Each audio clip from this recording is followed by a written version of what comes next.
ആ സ്വപ്നത്തിന്റെ പേര് ഇന്ന് ഞങ്ങൾ നിങ്ങളോട് ജനങ്ങളിലേക്ക് നമ്മുടെ ഈ സ്വപ്നത്തിന്റെ പേര് പങ്കുവയ്ക്കുന്നതിന് വേണ്ടിയിട്ടുള്ള ഒരു ചടങ്ങായിട്ടാണ് നമ്മൾ വിളിച്ചുകൂട്ടിയത്. അതുപോലെ ഞാനാണ് ഈ സിനിമയുടെ കഥ തിരക്കഥ സംഭാഷണം സംവിധാനം ചെയ്യുന്നത്. ബാലു എന്നാണ് എൻ്റെ പേര്. ഞാനൊരു ആക്ടറും കൂടാണ്. ഞാനിതിലും ഒരു ചെറിയ ക്യാരക്ടർ ചെയ്യുന്നുണ്ട്. എന്താണ് നിങ്ങൾ ചെയ്യാൻ പോകുന്നത് എന്നുള്ളതിന്റെ നിങ്ങളുടെ ഭാഗത്ത് നിന്ന് എന്തെങ്കിലും വിധത്തിലുള്ള കാര്യങ്ങൾ ചോദിക്കാനുണ്ടെങ്കിൽ എബൌട്ട് പോസ്റ്റർ അല്ലെങ്കിൽ നമ്മുടെ ടീമിനെ പറ്റി നിങ്ങൾക്ക് ചോദിക്കാം. ഇത് കുറെ പുതുമുഖങ്ങളെ ഇൻട്രൊഡ്യൂസ് ചെയ്യുന്ന ചിത്രമാണ്, താങ്കളായിട്ട് ചിത്രമാണ്. അപ്പം എന്തുകൊണ്ടാണ് ഇത് ഏതാണ് ജോണർ? ഇതിന്റെ പോസ്റ്റർ കാണുമ്പോൾ ഒരു പ്രത്യേക മതവിഭാഗത്തെ ചൂണ്ടിക്കാണിച്ചുകൊണ്ടൊരു തരത്തിലാണ് ആ പോസ്റ്റർ തന്നെ എടുത്തിരിക്കുന്നത്.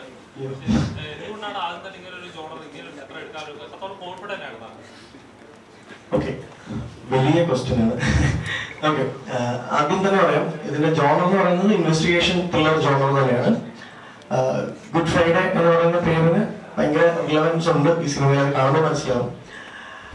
പിന്നെ പുതുമുഖങ്ങളുടെ കാര്യം പറഞ്ഞു വെച്ചാൽ ഇതൊരു, ഞാൻ നേരത്തെ പറഞ്ഞു, ഇതൊരു ഡിഫറെന്റ് ത്രില്ലറാണ്. നമ്മൾ ഇതുവരെ കണ്ടിട്ടില്ലാത്ത, നമുക്ക് പരിചിതമല്ലാത്തൊരു രീതിയിലാണ് നമ്മൾ ഇതിന്റെ നറേഷൻ ഉദ്ദേശിച്ചിരിക്കുന്നത്. അപ്പൊ അതുകൊണ്ട് നമുക്ക് പരിചിതമല്ലാത്ത കുറച്ച് മുഖങ്ങൾ, ചില പ്രധാന വേഷങ്ങൾ കൈകാര്യം ചെയ്യണമെന്നുണ്ടായിരുന്നു. അതുകൊണ്ട് തന്നെയാണ് പുതുമുഖങ്ങൾക്ക് കുറച്ച് ഇമ്പോർട്ടൻസ് നമ്മൾ കൊടുത്തിരിക്കുന്നത്.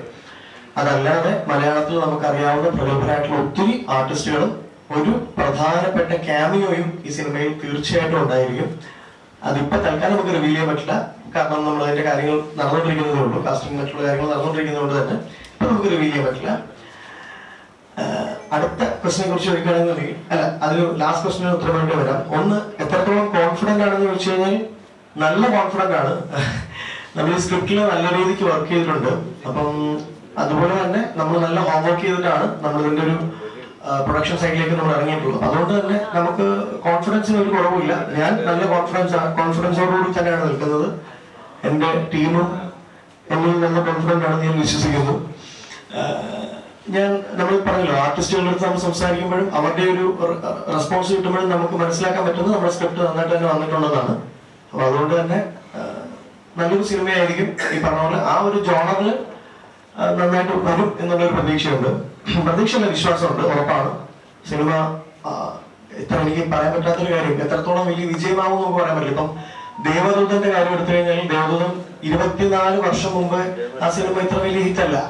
ഇപ്പോഴാണ് ദേവദൂതൻ ഇത്രയും വലിയൊരു ഹിറ്റായി മാറിയിരിക്കുന്നത്. പറയല്ലോ, കണ്ടില്ലേ, ഡെഡ്പൂളിനെയും കാട്ടിലും വലിയ കളക്ഷൻ ഒരു വീക്കെൻഡ് ഡേയില് ഡെഡ്പൂളിനെ കാട്ടിലും, അതുപോലെ തന്നെ ധനുഷിന്റെ 50th movie ഉണ്ടായിരുന്നിട്ട് അതിനേക്കാട്ടിലും collection Devadoothan bag ചെയ്തിട്ടുണ്ടെന്നുണ്ടെങ്കിൽ ഒരു വീക്കെൻഡ് ഡേയില് ഇത്ര 24 വർഷങ്ങൾക്ക് ശേഷം. അപ്പം സിനിമ അൺപ്രഡിക്റ്റബിൾ ആണ്. അതുകൊണ്ട് വിജയത്തിനെ പരാജയത്തിനെ കുറിച്ചും നമ്മൾ സംസാരിക്കുന്നില്ല. പക്ഷെ ജനങ്ങൾക്ക് ഇഷ്ടപ്പെടുന്ന ഈ ഒരു ജോണറിനോട് 100% നീതി പുലർത്തുന്ന ഒരു സിനിമയായിരിക്കും എന്നുള്ളതാണ് എന്റെ വിശ്വാസം. പിന്നെ പോസ്റ്ററിന്റെ കാര്യം ചോദിച്ചതിൽ ഞാൻ അങ്ങനെ ഒരു ക്വസ്റ്റ്യൻ, ലൈക്ക് സത്യസന്ധമായിട്ട് പറയുകയാണെന്നുണ്ടെങ്കിൽ നമ്മൾ അങ്ങനെ ഒരു ചിന്ത പോലും വന്നിട്ടില്ല. പ്രത്യേക മതവിഭാഗത്തിനെ ബന്ധപ്പെടുത്താനായി ഒന്നും ചെയ്തിട്ടില്ല. പക്ഷെ എനിക്ക് മനസ്സിലാകുന്ന ആ ഒരു ക്രോസ് സിമ്പൽ, ഹോളി ക്രോസ് ഒരു ഇന്ത്യൻ ബോഡിയിൽ വന്നതായിരിക്കാം പ്രോയ്ക്ക് അങ്ങനെ ചോദിക്കാൻ കാരണമായത്. അത് സിനിമയുടെ ഒരു സുപ്രധാനമായ ഭാഗത്ത് വരുന്ന ഒരു ഇമ്പോർട്ടന്റ് സീനുമായി ബന്ധപ്പെട്ട് തന്നെ നമ്മൾ പ്ലേസ് ചെയ്തിരിക്കുന്ന ഒരു പോസ്റ്ററാണ്. നമ്മളൊരു പ്രത്യേക മതവികാരത്തെ വ്രണപ്പെടുത്താൻ വേണ്ടി ചെയ്തതല്ല എന്ന് ഞാൻ എടുത്തു പറയാൻ ആഗ്രഹിക്കുന്നു. അങ്ങനെ നമ്മൾ